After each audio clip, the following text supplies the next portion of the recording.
مؤسسه تعلیمی یکی از مهمترین پایه‌های رشد جامعه به شمار می‌رود. آنها نه تنها جای دانش آموزی بلکه مکان تشکل شخصیت جوانان، پرورش اخلاق حمیده و آماده سازی کادرهای صاحب اختصاص برای آینده دولت میباشند. من همچون معاون دیرکتور عالی تعلیم در مؤسسه تحصیلات میانه عمومی رقم 19 جماعت دهات امانداره دهه مایکتا طول 8 سال است که با کار و فعالیت مشغول هستم.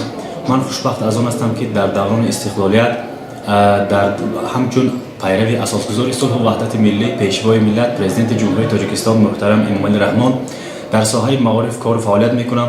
خوشبخت از آن هستم کسب پیشه آموزگاری را پیشه کرده همچون آموزگار با تعلیم و تربیت نسل نورس مشغول هستم.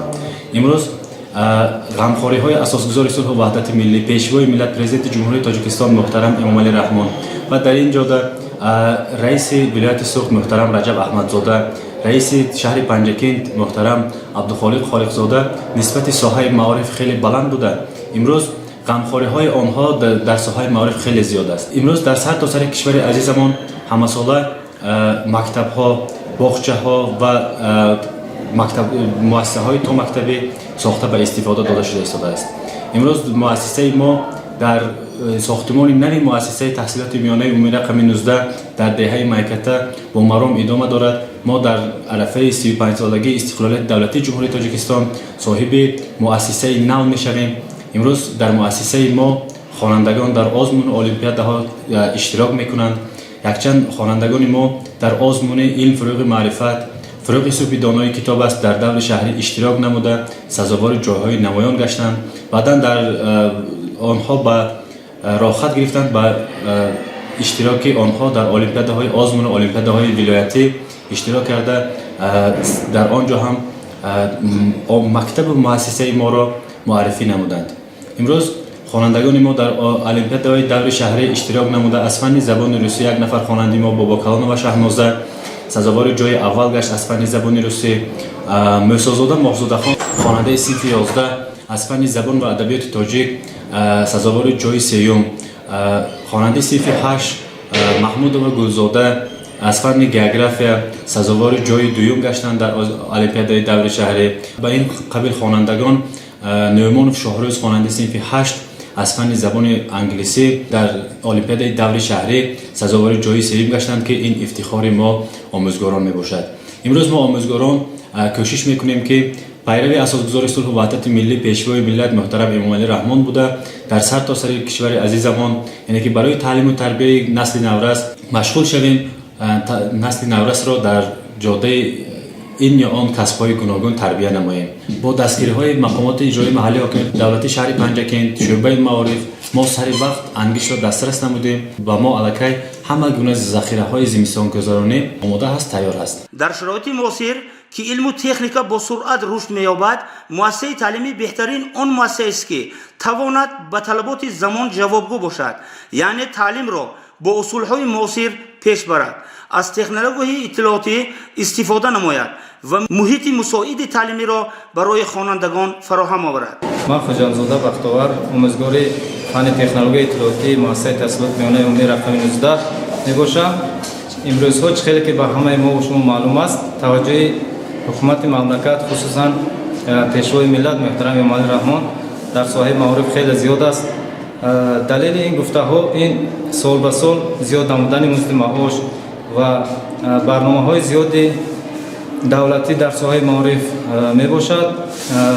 خیلی که ما می دانیم محترم پیشوای ملت 20 ساله آموزش فنهای دقیق تکنیکی اعلان کردند و ما آموزگاران نیست در نوبت خود کوشش میکنیم که خوانندگان رو در راهیه وطن دوستی خویشتن شناسی تربیت نماییم و علم‌های زمانوی آگاه کنیم و علم‌های طبیعی ریاضی رو با آنها خوب تعلیم دهیم. من آموزگار فن زبان و ادبیات تاجیک در مؤسسه تحصیلات میانه عمومی رقم 19 دهه مایکتا می باشم. امروزها دولت و حکومت کشور از سالهای اول صاحب استقلالیش برای پیشرفت و ترقیات ساحه معارف در تمام جبهه‌های جامعه توجه محصول داده ایستادند. ساحه معارف پیوسته در زیر حیات جامعه و در زیر توجه حکومت و دولت می باشد.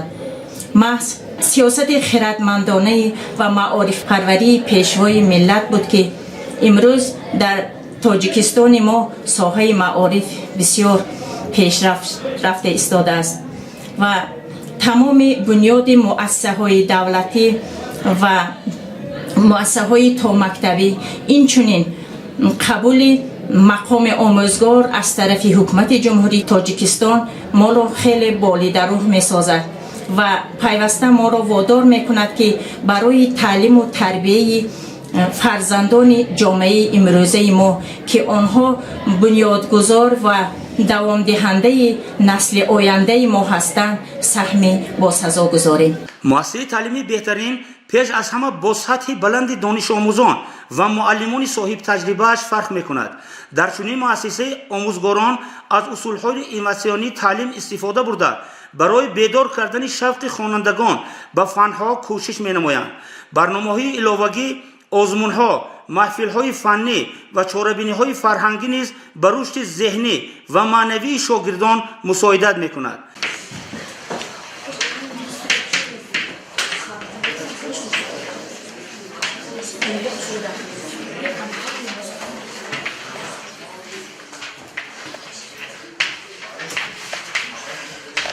موضوع گذشته ما رشد ادبیات.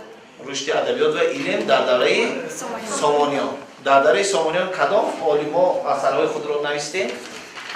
ابوعبدالله رودکی، ابوعلی ابن سینا، ابوالقاسم فردوسی و غیرها اثرهای خود را آفریدند.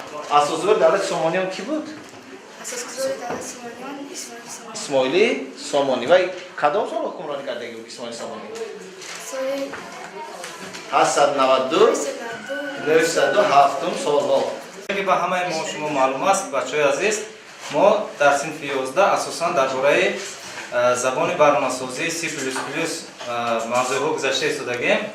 در درس گذشته ما درباره فونکسیا سازی در زبان C++ معلومات دادیم.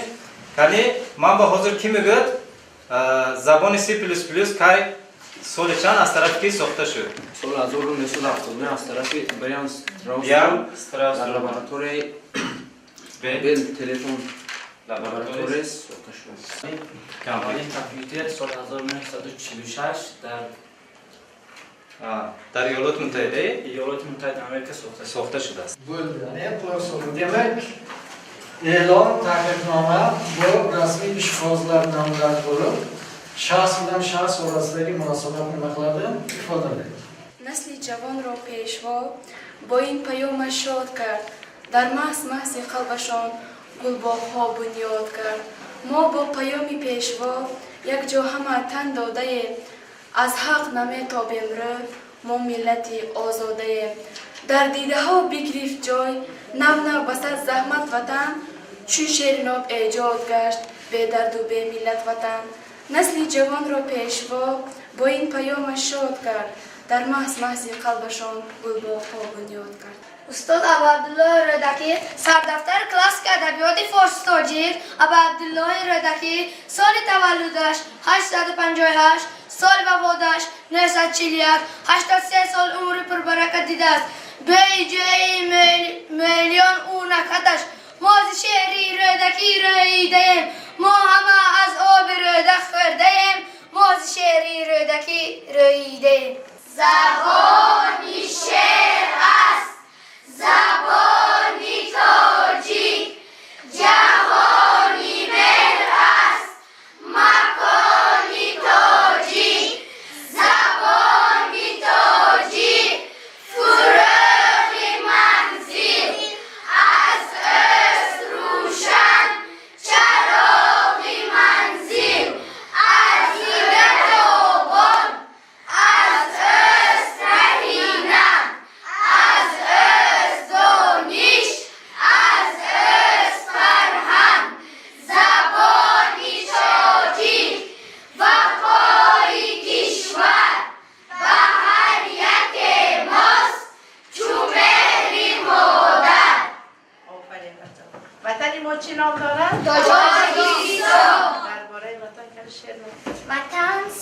می شود از گوهره ز شیر پاک و از پیستان مادر وطن سر می شود از آن تعاره که آن را ساخته از دستان مادر وطن بهبودی و بهروزی ماست وطن دل جمعی و آزادی ماست وطن خوشنامی و فیروزی ماست وطن دل جمعی و آبادی ماست تشکر بر تو بادا استادم من از غمهاریت بسیار شادم تو را یک امور خواهم کرده ای تعظیم که بر من داده ای با صدق و تعلیم ز تو آموختم درس شجاعت ز تو آموختم عزم و رفاقت ز تو آموختم استواری به نام تو بود چون مهرنامه تاجیکستان ز جانی شیرین ترم تاجیکستان جوان و دلبرم مثل مادر دست دارم تو را از تو آید بی شیری مادرم. غیر از این مؤسسه تعلیمی بهترین باید شرایط خوبی اینفراساختاری داشته باشد. صنفخانه ها روشن و تازه، آزمایشگاه مجهز، کتابخانه با ذخیره های کافی کتاب ها و صنفخانه های کامپیوتری. همزمان رابطه با والدان و جامعه نیز مهم است، زیرا تنها با همکاری زیچ آموزگاران، خوانندگان و والدان نتیجه های بلند تعلیمی به دست می‌آورند. مرسازاده ماهزاده خان هستم، خواننده صنف 11 مؤسسه تحصیلات میانه عمومی رقم 19 دهه میکده. در دور نوحیوی المپیاد سزاوار جای نمایان گردیدم. اینچنین میخواهم که در دور ولایت واسه تلاش زیاد اشتراک نموده آبروی پنجکین اینچنین آموزگاران مؤسسه را بلند بردارم. سال گذشته در عضو جمهوریوی فروغ صبحی دانای کتاب از شرکت ورزیده سزاوار جای دوم گشتم و در دور ولایتی نیز شرکت ورزیدم. از فرصت استفاده نموده میخواهم در وصف وطن از میرزا توسوزاده شعر قرائت نمایم. وطن در هر کجا باشم بسر فارم هوای تو، من از آن سوی اقیانوس بشنیدم صدای تو، اگرچه در میان طوفان موج و بحرها بودند ولی آمد به گوش من صدای رودهای تو. با وقتی بازگشتن چون رسیدم بر حدودت من زی سر تا پا شدم مفتون و شیدای نمودت من. نشستم در زمینی تو، پریدم در هوای تو، با آهنگ سرودت من، با آهنگ درودت من. با وقتی بازگشتن چون رسیدم بر حدودت من. من Богомолов Шахназар هستم، خواننده صنف 11 مؤسسه تحصیلات میانه عمومی район 19.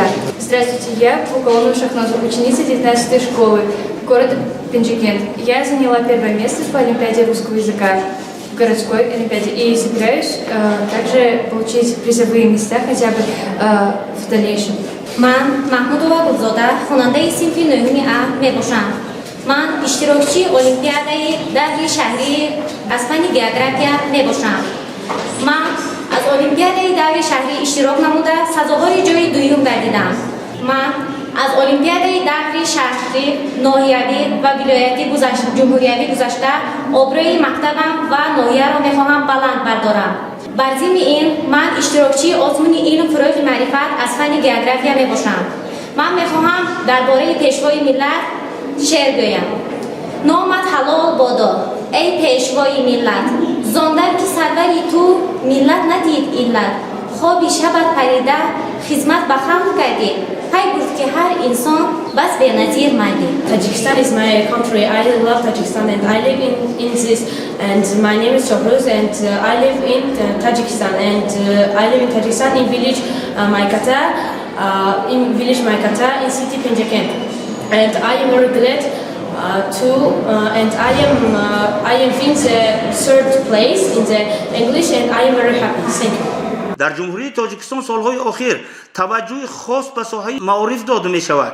با تشبث حکومت مملکت و دستگیری پرزیدنت جمهوری تاجیکستان محترم امامعلی رحمان مؤسسه های نوی تعلیمی ساخته و با تجهیزات های معاصر تامین می گردند.